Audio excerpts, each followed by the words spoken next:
Yo, what's up, it's Dominate and welcome back to Tip Thursday, where every Thursday I help you guys improve and become an Apex Legend. Let's begin.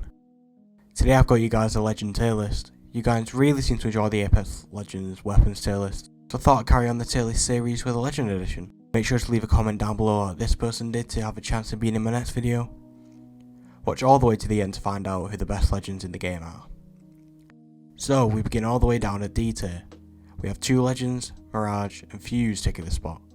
I personally think the Mirage was better before his rework all the way back in Season 5. Being able to go invisible was insane and would love to see this make its comeback. Mirage isn't a so-called bad Legend, but with the recent Revenant update, him being able to see when he's reviving is a massive pushback. Mirage being able to go invisible at reviving or resin was his best perk, but now this being able to be countered is a massive pushback, and so puts him all the way down a D tier. Fuse has also been put down here due to his abilities not being the best. Yes, Fuse is a really good Legend to use, but there are just so many Legends that have better equipment than him. Fuse's character as himself is amazing, but he's just lacking in the gameplay side. His ultimate, that is his Motherload, is just so countable. So many Legends could escape, just to name a few: Horizon, Wraith, Pathfinder, Octane, and the list goes on. Fuse has so much potential, but he just isn't being used at his best. Within C tier we have Caustic, Rampart, Wattson. Caustic before the last patch would have been all the way up at A tier, but with the nerfs he's received he's been put at C. The reduction of the damage that his gas does is wounding to this Legend. He's still very viable, but I don't usually run a Caustic. In pubs and ranked being on Olympus, he isn't just being used. And one hard hitting reason is because of the nerfs he's received. Rampart is absolutely an amazing character within the Outlands, but compared to the rest of the competition, she's just not the best. The buff she's been receiving is slowly pushing her higher and higher within the ranks, but there's still something missing. Sheila had a great buff and could all agree that it was rubbish before them. Wattson did get an amazing buff where she can passively regen her shield over time. This really isn't as noticeable as someone like Octane. She's been put all the way down into C tier as her time isn't here yet. When we get put back on Worlds Air, she'll be probably amazing again. Wattson isn't bad at all, there's just better Legends to play. Loba is sitting here in B tier along with Gibby, Bangalore, Crypto and Revenant. Loba is good, at best. She can be clutch at times with her ult, and that's it.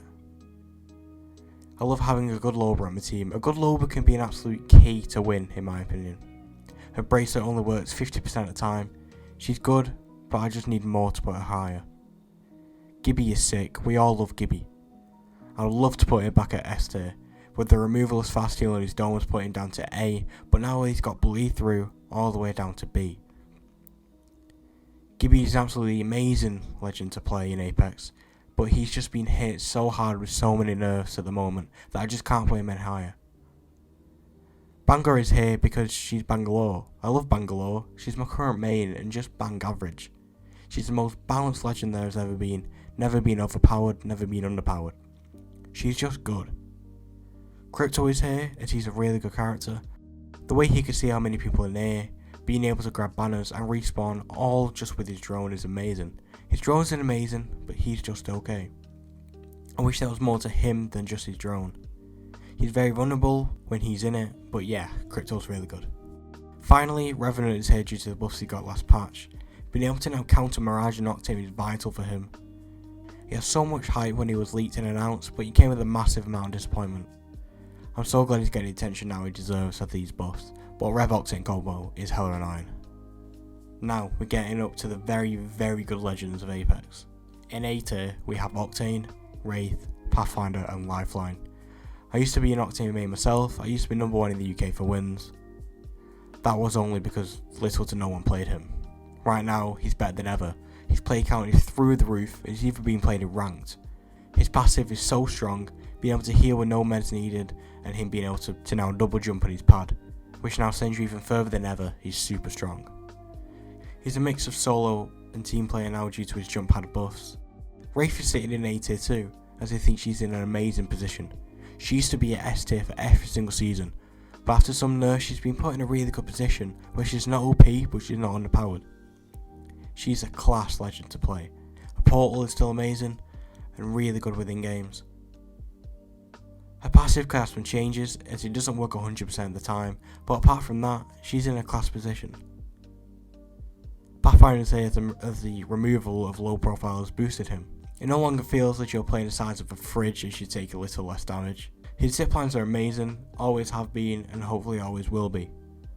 One thing that Path needs is a better passive, as all the tracker legends can scan the beacon, but apart from that, Path is lit.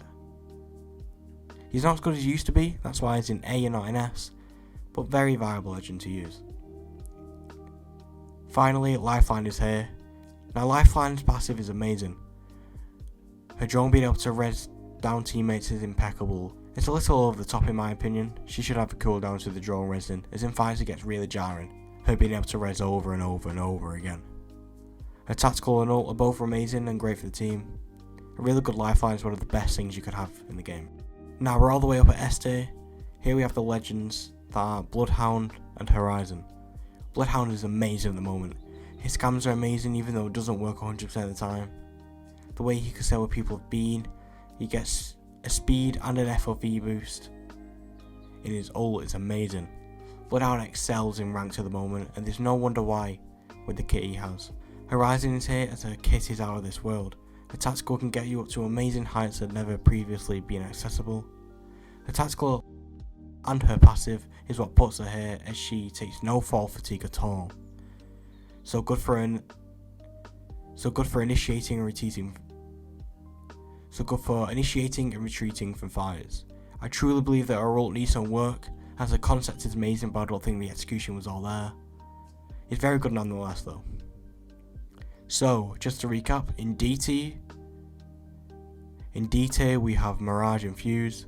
In C tier we have Caustic, Rampart and Watson. Next we have Loba, Gibby, Bangalore, Crypto and Revenant. In B tier, Octane, Wraith, Pathfinder and Lifeline all sitting in A, and finally we have Bloodhound and Horizon in S. If you made it all the way to the end, you're an absolute legend. We're past 400 subs now, so our next goal is 500. I'll be doing a Q&A at 500 and a long term goal of 1k by the end of the year. Much love guys, and I'll see you guys in the next one. In a bit.